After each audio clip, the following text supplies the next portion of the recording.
It's Perp back with another video, and this horror season is starting to kind of play out like 2023, where we didn't get a lot of horror in the beginning of the year.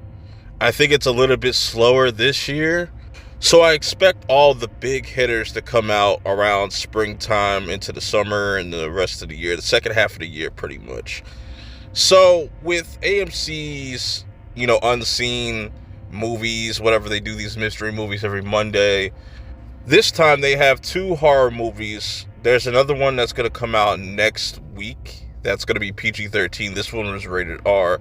Now, my initial thoughts was like this was going to be Winnie the Pooh 2, but that seems to not have like a release date. It got kind of like taken off the app. I don't know if it's still coming out in February or if it's going to get pushed. I have no idea, but, got around to watching this movie, Out of Darkness. This doesn't drop officially until February 9th, so I won't be spoiling any major plot details because there is a very interesting twist to this movie. So, essentially what you got here is a group of survivors or travelers that are looking for a new home. This is set in way back in the past. Like, I think they said it was 45,000 years ago. So they're trying to look for new land. And I really like the tone of this movie. It's very clean. It almost reminds me of that video game Hellblade as far as the aesthetics and going back to just having spears, no type of, modern day weapons or anything like that. And you have to kind of just rely on your senses and rely on the people that are around you. So you have this very interesting bunch of people. You have this father and his son and his wife that is also pregnant. He's got a person that's known as like kind of the spear, his right-hand man.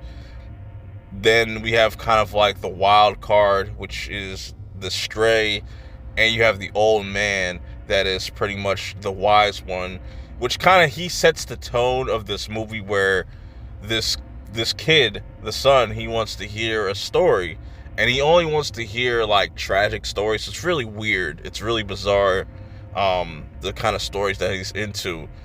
But the old man starts to talk about this land and how it's filled with darkness. There's demons, and this kind of gets everybody uncomfortable, especially the leader, Adam.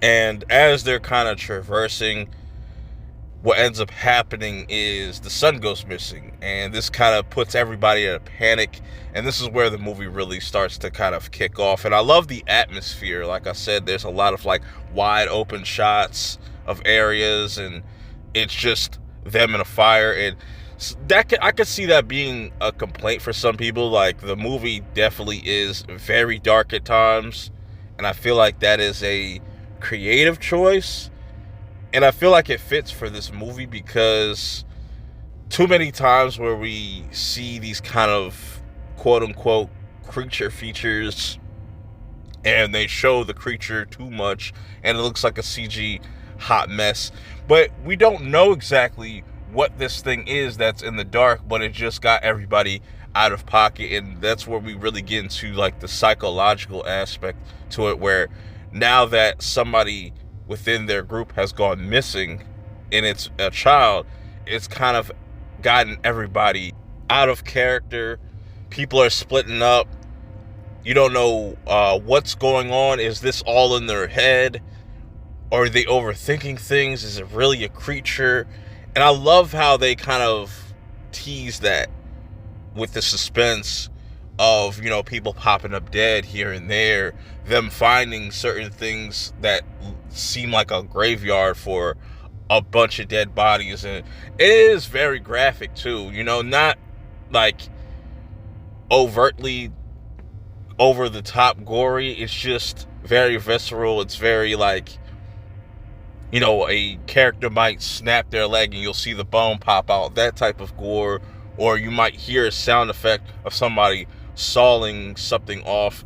And I like the survival aspect because, like I said, as people start to kind of get knocked off one by one, it gets harder and harder for them to figure out what's going on and how to survive, what they have to do for food.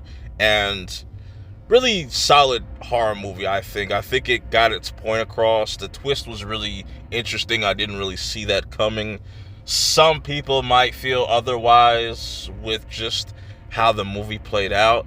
I understood the message that it was trying to convey, and it's actually pretty smart, you know, to kind of take these horror elements, make the audience feel uncomfortable, because you're definitely going to feel uncomfortable, because it's like there's a lot of shots that are super pitch black dark. You don't know what's going to pop out, and I like that it doesn't rely on cheap jump scares. Everything kind of comes off naturally. Like you'll see like a lightning bolt go off, like some lightning go off, and that was pretty effective, because I was like, oh damn, that kind of got me, because the way that they shoot these scenes, and then certain scenes will go dead silent. You don't know what the hell is going to happen, and a character might be going in and out of like lighting and stuff like that, and you're waiting for something to pop out, and it subverts your expectations.